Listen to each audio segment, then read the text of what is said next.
8 hours away from Yom Kippur, and the reunion with God is about to begin. Yom Kippur is called the Achas Bashana, the one supreme moment of Jewish time. And it's a day of fasting, it's a day of prayer, it's a day of resolutions, it's a day to seek forgiveness and a day to offer forgiveness. It's a day of atonement, a day of teshuvah, a day of returning. It's a spiritual homecoming. And if you haven't been home for a while, whether it's been a month or a year, or even a decade or a lifetime, Yom Kippur calls out to you and says, welcome home. We missed you. In the 29th chapter of the book of Deuteronomy, Moses gathers together the Jewish people just days before his passing to enter them into a covenant with God. And Moses says this, you are standing today, all of you, before God, your God, the heads of your tribes, your elders, your officers, your small children, the men, the women, for you to pass into the covenant of Hashem, your God. And then Moses adds this, and not with you alone do I seal this covenant, but with whoever is here standing with us today before God and with whoever is not here with us today. Moses is making it clear that the covenant with God was not just with our ancestors of yesterday, but it's with us today, and it's with our children tomorrow. Moses is telling them and telling us that the story of the Jew, the mission of the Jew, was not and is not a story of past history. It's not a story about an ancient people, but it's a continuing story with many chapters, with many twists, but with one plot and one mission and one people. You see, Moses was a leader of a small nation, a wandering nation, an injured people. And yet Moses knew that something great had happened to them, something whose significance went far beyond that time, far beyond that place. He knew that this people standing in front of him would be the carriers of an eternal message, one that would have an effect not only on themselves, but on all of the world and all of civilizations. And indeed, they would be a blessing to all the families on the face of the earth, just as God had promised Abraham. But Moses also knew that this would happen only if each generation took it upon themselves to pass on their belief, pass on their faith, pass on their courage to their children and their children's children until this very day. I often wonder, do you think those listening to Moses' words as they stood at the banks of the Jordan River, do you think they truly believed that their descendants 3,300 years later would still be listening to those words? Do you think that when Moses told them that on the 10th day of the month of Tishrei, they should refrain from eating and drinking, that they should spend the day in prayer and serious reflection, did anyone imagine that 3,300 years later, we, their descendants, would actually be doing just that? Think if you were there, what would you have thought?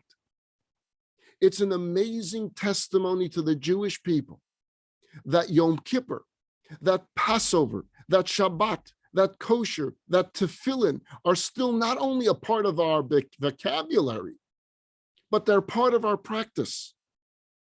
Our survival as a Jewish people with a Jewish identity is indeed miraculous. It's a testimony to the faith, to the conviction, and to the courage of the Jew. In the Cairo Museum, there's a giant slab of black granite, and on it is inscribed in hieroglyphics dated back to the 13th century BCE. And what is written there is, Israel is laid in waste his seed is not. The very first reference of Israel outside of the Bible was an obituary notice, because they never expected us to make it. We have always been a nation against the odds. Our story began with Abraham and Sarah, one couple who took on the world. It was never meant to be a one-generation mission. It was generational, one that would build upon the accomplishments of the past and pass on the task to their heirs. And each successive generation fulfilled their task, their part in the global mission of the Jew, L'sakein olam b'malchus shagai, to advance the world, to bring it to the state of being of a godly world, a moral world, to make God's palace that which was always designed to be. One of the most emotional parts of the Bible, at least for me, is the very last few verses in which Moses, who led the children of Israel out of slavery, Moses, who led 2 million kvetching Jews through 40 years of wandering in the hot wilderness. If you've ever led a group tour of 10 Jews, it's not necessarily fun. A lot of kvetching goes on. Now imagine leading 2 million of us for 40 years in the desert. Moses, who received the Torah from God at Mount Sinai and brought it to us. Moses, who asked only one thing in his life. One thing. That's all he asked. To walk into the promised land. This Moses stands at the peak of Mount Nebo. And Moses went up from the plains of Moab to Mount Nebo opposite Jericho. There the Lord showed him the whole land. And the Lord said to him, "This is the land that I promised to Abraham, to Isaac, and to Jacob. I have let you see it with your own eyes, but you shall not cross over it." And it is there that Moses died. This happened thousands of years ago, and it still hurts today. Every year that I read this last portion, and I have this image of Moses standing at the peak of a mountain, seeing the land from a distance. His dream is right there. It's right in front of him. It's almost as if he's being teased. You want to cry out, "Let him in. Let him in." But it wasn't meant to be. He wasn't destined to enter. But why? Why not? Why can't you just let him walk across the narrow Jordan River and be in the promised land? He earned it. He deserves it. I had the opportunity of leading 2 study group tours to Israel, in which we went into Jordan and we climbed this mountaintop in Jordan. And it's indeed a breathtaking view of Israel. And everyone had the Chumash in hand, the Bible in hand, and we read these verses that I read to you from Deuteronomy together. And we all started to cry. It's right there. His dream is right there. Now, I know about the story of the rock. He was supposed to talk to a rock, and instead he hit the rock. I know that. But there must be more to this than a rock. So perhaps I present to you, perhaps it was so that Judaism will forever be associated with a promise yet unfulfilled. It's not over yet. The story didn't end. There is still another chapter to go. There is still a hope for an even greater tomorrow, a dream of better days to come. Perhaps the Torah is telling us that up until this point, it's a mission incomplete. It's not over yet. Had Moses gone into the promised land, it may have been interpreted as the end of the mission. But the mission didn't end with Moses. It began with Moses. Moses will cross the Jordan, just not yet. Not yet. Because there's work to be done.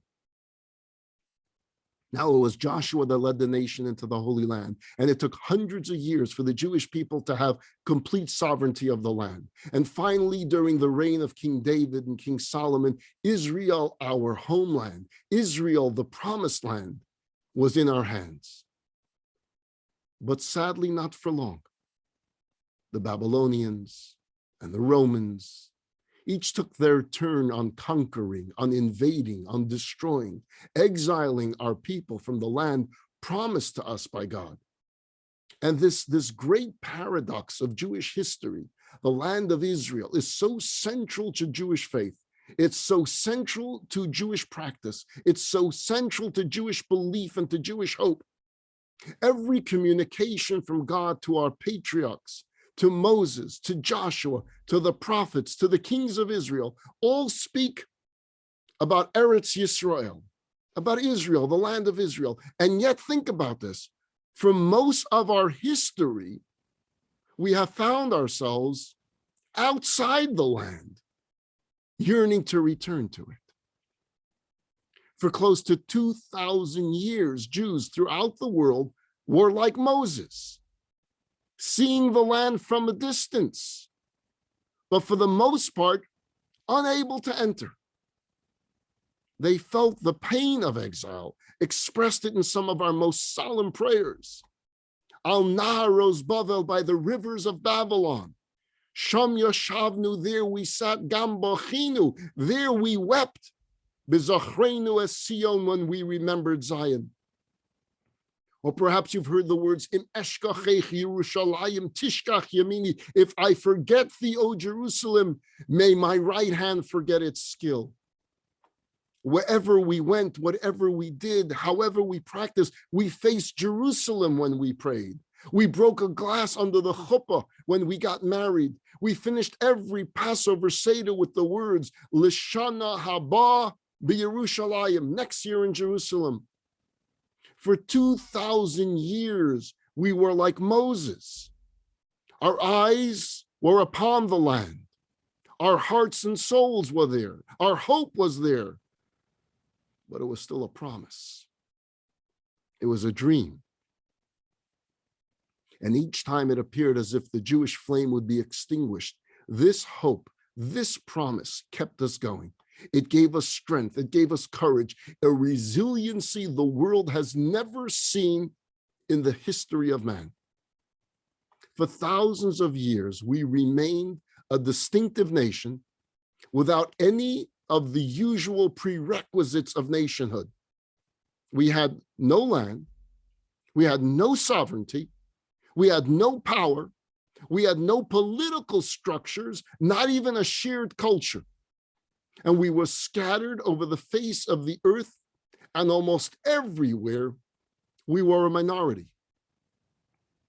And yet we refused active efforts to convert us, to assimilate us, to destroy us. No other people in the history of this world has kept its identity intact for so long in such circumstances. And throughout all, education, study, Torah, the pursuit of knowledge has always been supreme. No other faith has made study such an integral part of its religion as Judaism. The Jewish people understood that to defend a country, you need an army. But to defend an identity, you need knowledge. You know, in Yom Kippur, we're going to read a very sad story in the Musaf prayer service about Rabbi Hanania ben Teradyon. He was from the 10 martyrs, tortured and ultimately murdered by the Romans. And they didn't just murder them. They wanted to bring out as much pain, not only in those that they were murdering, but in their students and their followers as well. And so in this real tragic story of Rabbi Hanania ben Teradion, they wrapped him in a Torah scroll. They took the parchment and they wrapped it around his body. And they burnt him alive with the scroll around him. And to add pain, they made all of his students watch. And as his soul left his body, instead of the cry of anguish and pain, Rabbi Hanania ben Teradion just gazed heavenly. He was just staring, and he began to smile. And his students asked him, "What do you see? What is it that you're looking at? What do you see?" And he said this: "The parchment is burning, but the letters are floating in the air." And his parting message to his students and to all of us was that the Torah will live on. The Torah can't be burnt. Judaism can't be destroyed. Not now and not ever. We may have been homeless for 2,000 years, but we had the greatest home of them all. We had the home of faith, the home of family, the home of Torah, the home of Judaism. In our century, we face the horrors of the Holocaust and the final solution. Final for its evil intentions meant just that, the attempt to eradicate the Jewish people from the face of the earth. Millions of our people murdered, millions more tortured. The Jewish people left in darkness and in despair. But even then, in the bleakest moments, the promise remained with them. Somehow, the hope was kept alive. The gas chambers killed millions of our people, but even the gas chambers could not kill the hope, for the dream lived on. I'd like to share a story with you, a story that encapsulates the miracle of Jewish survival and the heroic determination of our people to continue the mission. It's the story of a woman named Helen Bolko, whom we have the privilege to know. She made the Conejo Valley her home until her passing in 2009. 77 years ago, Helen, her two brothers and two sisters, said farewell to their father. There they stood in front of a boxcar in Auschwitz, a proud Jewish family on line for the heinous verdict of life or death being issued by a depraved animal called Mengele. The children were directed to the right, their father to the left. Helen's father, in his parting words, turned to her and said in Yiddish, "Ich sehe die Zorre, was mir seinen da rein." I see clearly the realities of our plight. It's not good. Ob du bleibst leben, mein teure Tochter. If you remain alive, my dear child, ich bet dir, I beg you, sei a Mama für die Kinder. Be a mother to the children. Nem ze ahem. Take them home. Nem ze zu Yisrael. Take them to Israel. And with these parting words, Helen's father was separated from his family, never to see them again. For his line took him through a different set of doors, the doors that took him directly to heaven. For Helen, this wasn't a request. It was a sacred mission. Her father had bequeathed a mission to her as his last will, a mission to remain alive, a mission to be a mother, to be a father, to be a protector for her younger brothers and sisters, a mission to believe in a dream when only nightmares seemed possible. This small family of orphans saw 6 different concentration camps in the days that followed. How Helen kept the family together is a story of remarkable bravery and determination.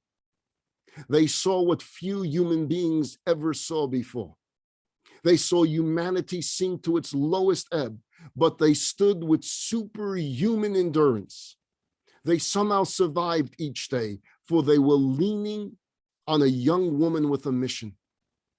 Sei a Mama für die Kinder, be a mother to the children.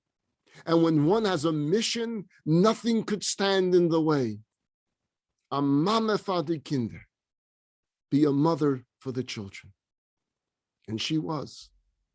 She would bring them scraps of food. She would sing to them. She lifted their spirits. And just when she thought she could go no longer hold out, she would hear her father's words charging her with this sacred duty.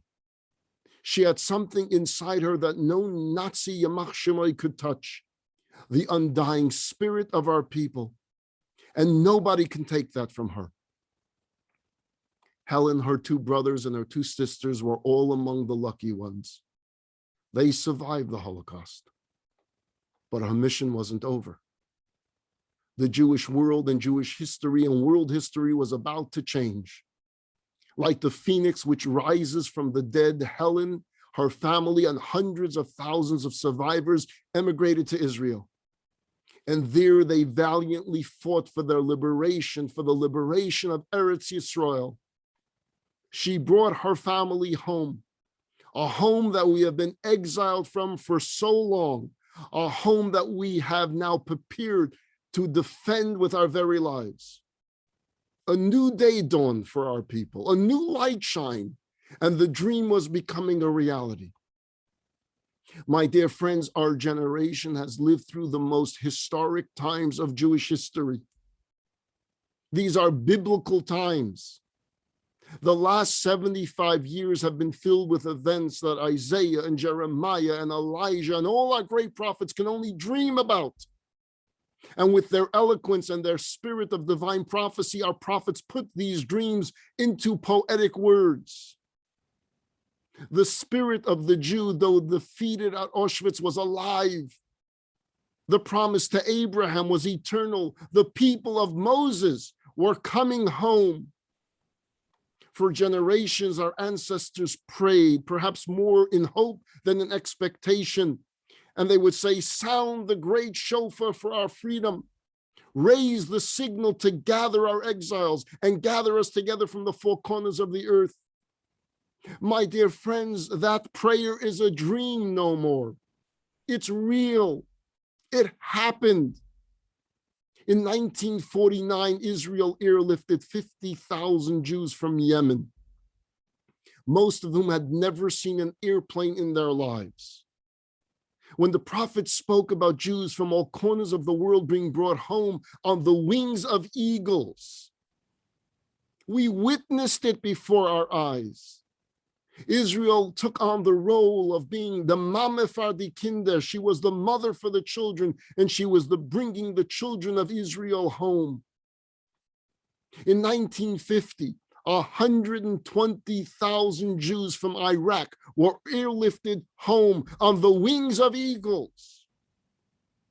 Could you imagine if they lived there under a Saddam Hussein, what God forbid would have been with them?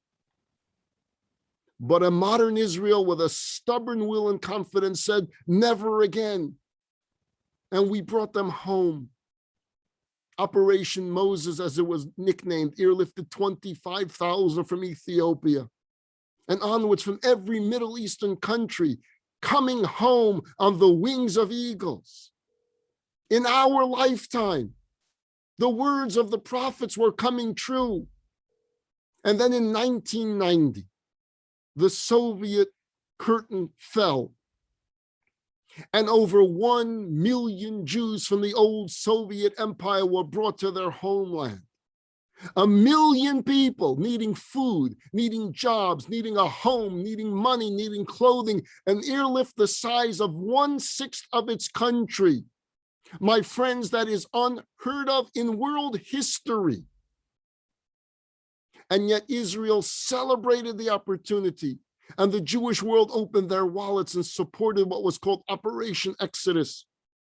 because we knew what it's like to dream of a land ever since Moses stood atop Har Nebo, mountain of Nebo, and laid his eyes on the promised land. We know how to dream about a land. It is this spirit of the Jewish people that built one of the greatest countries of the modern world. Out of wilderness, they built farms and forests. In the place of a totalitarian state from which they came, they built a democratic society. They took a Jerusalem that lied in mourning and in ruins and brought it back to life. None of us will ever forget the image of the soldiers in 1967 touching the Western Wall for the first time, with tears flowing down their faces. Od Yishama Be'ore Yehuda Ubechutzos Yerushalayim. There is yet heard in the streets of Judah and in the courtyards of Jerusalem the sounds of children playing, the sounds of Torah study, the sounds of celebrations, the sounds of weddings. How many of you remember July 4th, 1976, when we were celebrating our bicentennial here in the United States? Israel, in one of the most heroic and daring rescue missions, brought Jewish hostages home from Entebbe Airport in Uganda. Israel said to the world loud and clear, our blood is not cheap. Never again. A new day has dawned. Statisticians have calculated the year, and it's not too far off, when an El Al airplane will land at Ben Gurion Airport carrying a most important passenger. This would be the individual who will tip the scale to which, for the first time since the destruction of the first Holy Temple, a majority of world Jewry will live in the Holy Land. We're so close to that day, the promise, the dream. Do you know that there are more students studying in yeshiva today in Israel than at any point in our 3,000-year history? This is our response to Hitler, Yamach Shemai. This is our response to Stalin, to the expulsions that we experience from one country after the next. Never again. There are white Jews, there are black Jews, there are Sephardic Jews, there are Ashkenazic Jews, Jews from every corner of the world, from Iran and Iraq and Yemen and Romania and Russia and Poland and Syria and Ethiopia and Australia and France and Italy, and Americans too, speaking more languages today in Israel than were heard in the Holy Land in its entire history. The rainbow of the Jewish people has begun to take shape in our lifetime before our very eyes. You're witnessing prophecies coming true. You're witnessing messianic prophecies coming true. It was the spirit of hope. It's this spirit that we believed in, a promise of dreams that have brought us to this day. The longest journey ever traveled by a people is reaching its destination. No, the last 75 years have not been the easiest years. There have been wars. Our neighbors still prefer that we live elsewhere. And we said, no, this is our land. And this is our time. We're living in biblical times, my friend. Biblical times. So close to the coming of Mashiach, we can smell it, we can feel it, we can taste it. We live in a new era of Jewish history. Religiously, it's hard to overestimate the significance of the times that we are living in. The days of Jews running away, the days of Jews hiding for cover, the days of Jews standing on lines before mangalas and traveling in cattle cars, these days are over. Never again. As we glance back at our history, one thing is quite clear. Those who sought to destroy us gathered dust in the museums of mankind, while Am Yisrael Chai, the people of Israel, we live. Ancient Egypt that enslaved us is no more. The Moabites have long since disappeared. The Assyrians and the Babylonians and the Persians and the Greeks and the Romans and the Third Reich and the Soviet Empire, they all took center stage of world dominion. and their curtains closed. Gone with little trace today. And we're still here, getting ready for Yom Kippur. As a rabbi, I know we face many challenges in the Jewish world today. I'm not blind to them. Assimilation and intermarriage is high, very high. Apathy and non-observance is prevalent. I don't mean to dismiss the crisis that we face. We have our work cut out for us, and I know this. My Chabad colleagues know this, and we will face this crisis every day of our lives head on. But I also know that we are living in the most exciting, prophetic, historic generation of Judaism since the days of Moses, since the days of King David, since the days of the Holy Temple. So yes, I can give you a sermon tonight filled with anxiety and pessimism and the fear about the continuity of the Jewish people. I could write that too. But my friends, we have faced danger before, and we have survived. And we'll face it again today. But let's face it with hope. Let's face it with optimism. Let's face it with faith and with courage. Because I know we can turn the tide. I know we can. I know that when you talk to a Jew one-on-one, when you teach a Jew Judaism, true Judaism, authentic Judaism, they respond. When you invite a Jew to your home for a Shabbat, they respond. When you welcome a Jew to a synagogue, they respond. When you teach a Jew Torah, the same Torah our ancestors have studied for thousands of years, they respond.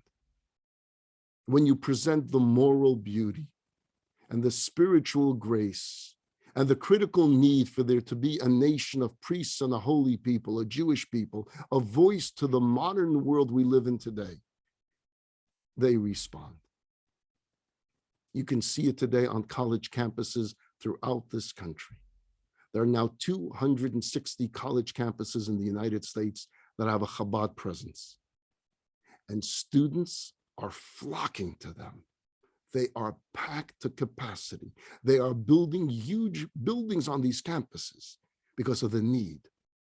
And the interesting thing is, the fascinating thing is, the kids, the college students are coming there not because their parents or their grandparents are telling them they have to, but because they themselves are thirsting for authenticity. And when presented with love and warmth, they embrace it. You see, secular Jews are happy and proud to be Jews, just the same as religious Jews. They may just not know what that means, so we have to teach by example, with warmth and with love. Religious Jews don't monopolize Jewish pride. We're all proud to be Jews. You see, that last will and testament of Helen's father has been the charge of each generation to the next. Sei ein Mamer für die Kinder. Be a mother for the children. Raise the next Jewish generation. Nem ze ahem. Bring them home. Make sure they're part of a Jewish home. Let's make sure the next generation is part of the Jewish experience, is part of Jewish life. Because when you're charged with a mission, nothing can come in your way. Am I overly optimistic? Let that be my crime. So long as I don't get complacent, let it be. But I also know that during the last year of the pandemic, over 50,000 people joined me on either Zoom, Facebook, and YouTube to study Torah 3,330 years after Sinai. You see, crisis in Jewish history has always led to renewal, not to despair. The days ahead are days of renewal for all of us, for all of our children, and for all of our grandchildren. The Baal Shem Tov once was asked this question: what is a Jew? And he answered that the Jewish people are a Torah scroll. And each Jew is a letter in that scroll. A letter on its own has no meaning. Yet when letters are joined to others to make a word, and words are combined with others to make a sentence, and sentences are connected to make a paragraph, and paragraphs joined together to make a story. The Baal Shem Tov explained that every Jew is a letter, and each family is a word, and every community is a sentence, and the Jewish people at any point in history are a paragraph, and the Jewish people throughout all time constitute a story, the strangest and most moving and most important story in the annals of mankind. Each of us has significance precisely insofar as we are part of a story of a people dedicated to certain ideas that have changed the world, revolutionized thinking, affected the lives of billions of people each and every single day, a story of a people and God, a story of family, a story of pain, and a story of triumph. This is your story. This is your book. And you need to read it. You need to know it. You need to be a part of it. And you need to pass it on. You see, every one of you listening to me is a walking miracle. Every one of you. For everyone here has a 3,000-year lineage that should never have made it until today. Think about that. How many times along the way might your tree have been uprooted, destroyed, cut down without a trace? You see, to move from one generation to the next requires a miracle. At every stage along this journey, our ancestors challenged the odds and beat them. And that's why you're here. You are nothing less than a miracle. You're part of a long line of people who travel towards a certain destination with a hope and with a dream that we can see, a dream we can smell, a dream we can taste. Now, it's time for you to write your own chapter. Now it's time for you to continue the story.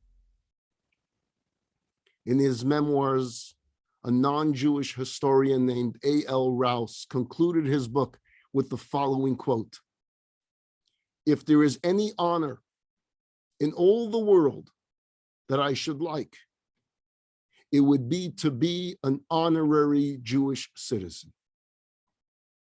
That was his unfulfilled dream. But for those of us born into the story, it's not just a dream. It's a birthright. We have inherited the book our ancestors wrote, and there is a letter that only you can write. Our chapter gives meaning to the many chapters that came before us. So we can't stop the story now, especially not now, when we have entered the most exciting, thrilling, inspiring part of our story, the story of the Jew. The most loving words that God spoke to Abraham and to Jacob and to Moses was to call their name. There's something so personal when God calls out and says, Abraham, or Isaac, or Jacob, or Moses, or Aaron, and calls them by their name. It's so close. It's so loving. And their reply was simple. When God would call them by their name, they each would say the word, Hineini, here I am. And this is the call that Jewish history is making to each of us today. This is the call that Jewish history is making to you today. God is calling you by your name and saying, please write your letter in the scroll. And you must answer. Hineini, here I am. Now that we have come so far, we have survived the difficult chapters in our book. Now more than ever, say, Hineini, here I am. Now when you must protect your children and your grandchildren, not from pogroms, but from a secular society, from a valueless society, when you are challenged to be the Mamer Fadi Kinder, be that Jewish mother, be that Jewish father for your children. Now you must say, and say it with me, even though you're all muted, Hineini. If Helen can do it under the most difficult circumstances known to man, what could our excuse possibly be? Let us say tonight before Yom Kippur, Hineini, here I am. Now when we're asked to do a mitzvah, to put on tefillin, or to light a Shabbos candle, or to give tzedakah, now we must say, Hineini, here I am. When it comes to studying the Torah, or making the Shabbat part of your life, or coming to the shul more often, or considering koshering your home, or learning about the mikveh, the response must be Hineini. We must answer the call and rise to the challenge. It must be here. It must be us. It must be this generation. It must be you and I. And it must be now, today, and tomorrow. This is the time. The crisis of the world today is only a prelude to a greater tomorrow. Yes, even in the shadows of the darkness, we must see light. I know you're troubled by the pandemic. I am too. I know you're pained for the many who lost their lives. I am too. I know some of you may have been frightened a bit by what will tomorrow bring. Don't be. Pray and hope in the future, for the future is good. Hineini, here I am. My dear friends, I have no doubt that very, very soon, we will all be summoned. I believe that very soon there will be a great calling, a calling the world has never heard before, and the calling that we have been waiting for thousands of years. A great shofar sound will be heard all over the world. Hine, hine Moshiach ba. Behold, the Messiah has come. And we will all join together, Jews from all over the world, to fly on the wings of eagles to the Holy Land. But I believe that before we make our way to Jerusalem, we will make one stop along the way. This is just my own belief. It's not written anywhere. I'm not quoting anyone. I believe that we will stand first at the bank of the Jordan River, and all eyes will be upon Mount Nebo. And Moses will emerge at the peak once again, and he will see the promised land, the land of our dreams, the land of our prayers, the land of our hopes. But this time, the chapter won't end the same way. This time he will descend the mountain, and with millions upon millions of Jews standing at the border, singing, Heveinu Shalom Aleichem, Heveinu Shalom Aleichem. Can you see it? Millions, tens of millions singing at the top of their lungs, watching Moses as he climbs down Mount Nebo. And he will finally fulfill his lifelong dream of thousands of years. He will enter the holy land of Eretz Yisrael together with all of us. And peace and goodness will forever reign throughout the world. As I mentioned, we're hours before Yom Kippur. And I want to conclude with sharing a story that I heard when I was a child. And it's one of those stories that have just stayed with me. You know, you hear a story sometimes 4th grade, 5th grade, most of them you forget. This one particular story always stayed with me. I have told it numerous times, but it has such deep meaning. It's a story of a simpleton. Lived in a shtetl, in a town, wasn't educated, didn't really go to cheder as a kid. His love in Jewish life was praying. He loved to go to shul and daven, but he didn't know much how to learn, but he knew how to daven, he knew how to read the words, and he loved doing it. And he would go 3 times a day to the synagogue to pray, go in the morning, afternoon, and evening. He would know exactly the schedule for prayer services, and he would attend. But one day he happened to show up a little bit earlier.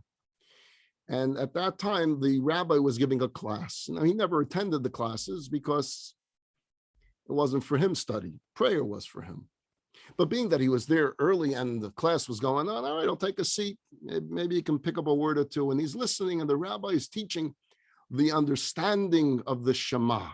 And in the Shema, there's this prayer and the words that we say, you shall serve God with all of your heart. And that's all he kept on hearing. Serve God with all your heart. Serve God with all your heart. He didn't quite understand the details of what the rabbi was explaining that meant. But to him, serve God with all your heart. He studied something that day. What does it mean? Serve God with a good heart. Serve God with a complete heart. He wanted to do it, but he wasn't sure what. So he came up with an idea. Maybe God likes the heart of a cow. You know, everyone likes a different cut of meat. God likes hearts. So he goes the next day to the butcher shop, and he says, in those days, the butcher had the full cow, and they had, you know, all that. They do all the butchering themselves. Do you have the heart of the cow? He says, I do. No one's ever requested that piece, but what I'd like you to do, he says, I'd like you to take this heart of the cow that you have, and I want you to surround it with all different meats, whatever you got, the prime ribs and the steaks. I want you to package it, wrap it up for me in a nice package. Strange request, but okay, I'll do it. And he does so. The fellow goes evening services. He waits for everyone to leave the synagogue. It's quiet. He goes to the ark, and he opens the ark, and he says, dear God, I know I'm supposed to serve you with a good heart. That's what I heard the rabbi say, but I'm not sure what it means. So I hope you like this gift. And he takes this package from the butcher and he puts it in the ark right next to the Torah scroll, and he closes the ark and he goes home. He feels great. He did it. He served God with a good heart. In the same synagogue, there was the shamash. The shamash was the caretaker. He's the one that puts the books away, cleans the floor. He happened to be very poor. Every day, he would go to the synagogue early, and he would pray to God, please, God, somehow find a way to provide me with the funds I need to support my family, to feed my family. My family hasn't had a good 3 meals in months. Please. He goes into the synagogue that morning. He goes early. He goes to the ark. And he's praying, God, please provide for my family, provide for my family. Gives a smell. Smells like meat coming from the ark. He opens the ark, looks inside. There's a package. God sent me a package. This works. He comes running home. He opens the package. It's all different cuts of meat. It's got a strange heart in the middle, but okay, God delivered it that way. Kids, you'll never believe it. We're going to have dinner tonight. We're going to have meat. We're going to have meat. Oh, so much of it. The kids are dancing for joy. They haven't seen meat in a long time. He is so happy. He's so thrilled. Now, our simpleton comes to services regular time. He passes by the ark, gives a peek inside. His package is not there. God took it. God accepted his good heart. This is unbelievable. This is great. He runs back to the butcher. Do it again. Give me another package. He delivers the next package. Evening services, late at night. Everyone left. He puts it in the ark. Guard, I see you liked it last night. I brought it to you again. Hope you like it again. Love you. And he goes home. Shamash comes, the caregiver. God, my kids were so happy yesterday, so thrilled. They finally had meat. It's been so long. Please, whenever you can do it again. Wow, I smell it again. He opens the ark. It's there again. Wow, he comes home. God gave it to us again. They're celebrating. God loves us. God loves us. Simpleton comes, package is gone. This goes on day after day after day. We got two people. We got one guy delivering meat to the ark, the other guy taking it home, and they're celebrating it. They're so excited. They're so happy. Until Rosh Chodesh came. Rosh Chodesh is the new month. Davening prayers is longer that day. And for that reason, the rabbi came early to the synagogue. And the rabbi comes early before the caregiver comes.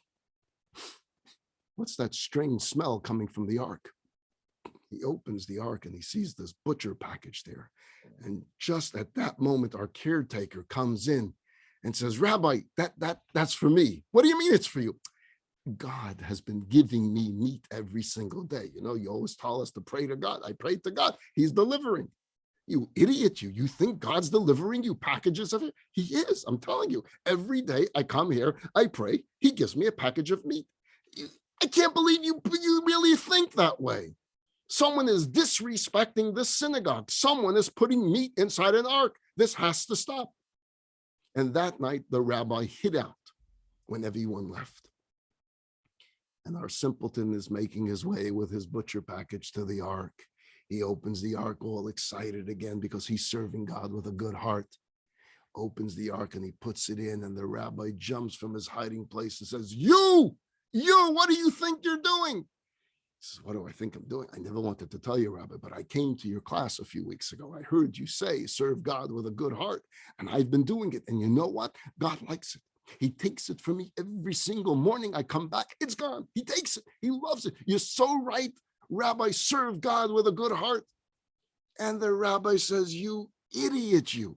I don't know who's dumber, you or the caretaker over here, or the shamish. He thinks God's delivering him meat. It's not God, it's you. You think God's taking the meat. It's not God, it's him. That night, there were two very sad people in the community.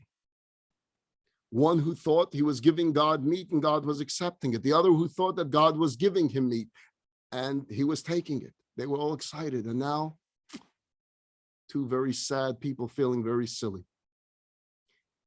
The rabbi had a dream that night. And his teacher, his Rebbe, who was in the heavenly world, came to him and said this to him. I want you to know that up above in heaven, God hasn't had such enjoyment from two people that truly believed in him, that connected to him. He hasn't had such joy since the days of bringing the offerings in the Holy Temple. And God waited all day to see the face of the simpleton when he would put this bag of meat in the ark. It brought God so much joy because it was so sincere, it was so real. And then when the shamish would come in the morning and take it and believe that God was giving it to him, it was so real. The gratitude was real. And you took it away from God. You took that joy from God. And now you need to fix this. And the rabbi in his dream says to his Rebbe, what can I do? What can I do to beg for forgiveness for this? And he was told, you will get up now. You will go to the simpleton's house and you will tell him that from this point on, every day you will spend time in study with him so he no longer has to feel ignorant. You will teach him line by line, verse by verse for the rest of your life. And you will go to the shamish of your shul and you will tell him that no longer does he ever have to worry about serving meat to his children, that you will raise the funds that his kids will always have food on the table. Then and only then will you be forgiven for taking away this joy that God had from these two sincere people that truly felt this connection to God. I love this story so much because it's all about sincerity. There's a lot of prayers in that prayer book. It's hundreds of prayers long, and they're all important. They're all great. They're all powerful. But what you really need to do is put that heart in the ark. That sense of sincerity, that sense of connection, that sense of a relationship. Let's make it real. Let's make it real. Whether you're praying in a synagogue, whether you're praying at home, connect to God. Put your heart inside the ark. Feel that connection. On every year on Yom Kippur, at the Kol Nidre service, an appeal is usually made in synagogues throughout the world for support for tzedakah, for charity, to help for the poor. And on this day of Yom Kippur, we ask and we plead to God, Aseh imanu tzedakah v'chesed. We beg God, show us kindness, show us mercy. So we act accordingly by demonstrating that we too act with tzedakah and chesed, with kindness and mercy for others. And so has been our tradition in the Sheraton Hotel, and before that in the Hyatt Hotel. When I make this appeal, Kol Nidre night, I would pass out the pledge cards, Kol Nidre pledge cards, and people would fold up the tab, put it in an envelope and pass it up. I take those pledge cards and I put it inside the ark. I put it next to the Torahs, and it remains there the whole Yom Kippur to serve as your advocate, as your mitzvah, as your kindness when we're turning to God and asking for his kindness. With this year, I know many people are not necessarily going to the synagogue, not necessarily able to go for the full services.